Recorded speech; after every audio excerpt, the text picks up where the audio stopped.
भिवानी में सैनिक कल्याण परिषद के द्वारा जो आज शहर में शोभा यात्रा निकाली गई। शोभा यात्रा में जो अनेक गणमान्य व्यक्ति यहाँ पहुंचे और इस अवसर पर विशेष सानिध्य जो बाबा जयगिरी आश्रम के श्री महंत डॉक्टर अशोक गिरी महाराज और महंत चरणदास महाराज का सानिध्य रहा। और इस कार्यक्रम में सैनिक समाज के जो अनेक प्रबुद्ध व्यक्तिगण यहाँ पर पहुंचे और विशाल शोभा यात्रा शहर से निकाली गई। हनुमान ढाणी से शोभा यात्रा जो शहर से होती हुई और नेहरू पार्क के सामने सैनिक जो धर्मशाला के अंदर जो समापन हुई। और इस शोभा यात्रा के द्वारा महाराजा सूर सैनी महाराज जी के ऊपर जो प्रकाश डाला गया तो वही महात्मा ज्योतिबा फूले और सावित्रीबाई फूले के ऊपर जो प्रकाश डाला गया, उनकी शिक्षा और उनकी दीक्षाओं में प्रकाश डाला गया और समाज से जो प्रेरणा की अपील की गई। हमें समाज में अच्छाइयों की ओर चलना चाहिए, जो भी समाज में बुराइयां पनपती हैं उन बुराइयों से दूर रहना चाहिए, समाज को एकता के सूत्र में बांध कर रखना चाहिए।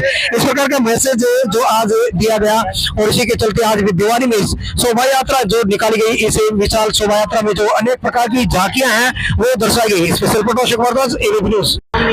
तो तस्वीर दिखा जा रही कि भिवानी में जो सैनिक कल्याण परिषद के द्वारा जो ये विशाल शोभा यात्रा निकाली गई है और इस विशाल शोभा यात्रा में अनेक प्रकार की झांकियों का जो यहाँ पर जो दिखाया गया है, झांकियों के द्वारा जो प्रकाश डाला गया कि हमें किस प्रकार से राम राज्य स्थापित करना, किस प्रकार से हमें समाज को एकत्रित करना है और महात्मा ज्योतिबा फूले, सावित्रीबाई फूले और महाराजा सूर सैनी के आदर्श किस प्रकार से हमें समाज में जो अपनाने चाहिए।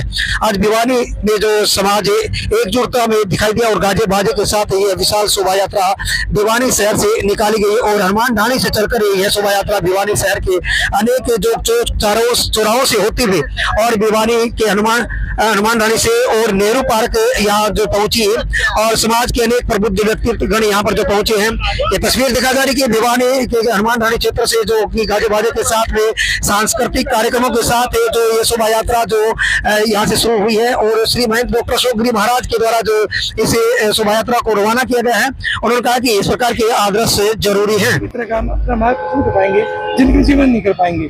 जिसमें अंधकार में था, अंधकार होता है तरह पर ज्ञानी है, तो उस ज्ञान को हटाने के लिए महात्मा ज्योतिबा फूले ने तो एक ज्ञान का प्रकाश दी और महिला जिस समय वंचित थी शिक्षा से, उन्होंने अपने घर से प्रारंभ किया था शिक्षा को लेकर, ज्ञान को लेकर। अनुरोध है कि जो महान समाजधारक है वो किसी एक वंश के, किसी परंपरा के, किसी समाज के नहीं है, वो सर्व कहते हैं, सर्वहिताय सर्व कल्याण के लिए आते हैं। तो ऐसे मजदार को नमन। उत्साह का माहौल है।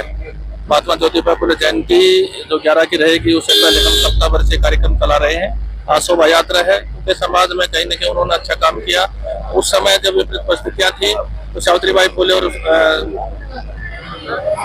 बड़ा अच्छा काम किया है महिलाओं की शिक्षा के लिए और समाज में कहीं न कहीं पथ प्रदर्शक हो रहे हैं।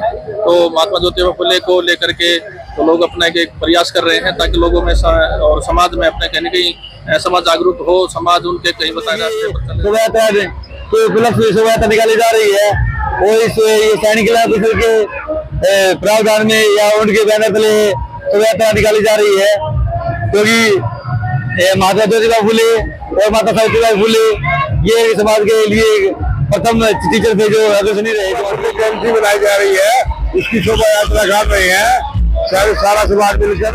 ज्योतिबा फूले की जयंती को उपलक्ष्य में शोभा यात्रा सैनिक समाज द्वारा निकाली जा रही है, जो हमारे सैनिक धर्मशाला हनुमान ढाणी से चलकर शहर के विभिन्न मार्गों से नेहरू पार्क के पास धर्मशाला में पहुंचेगी।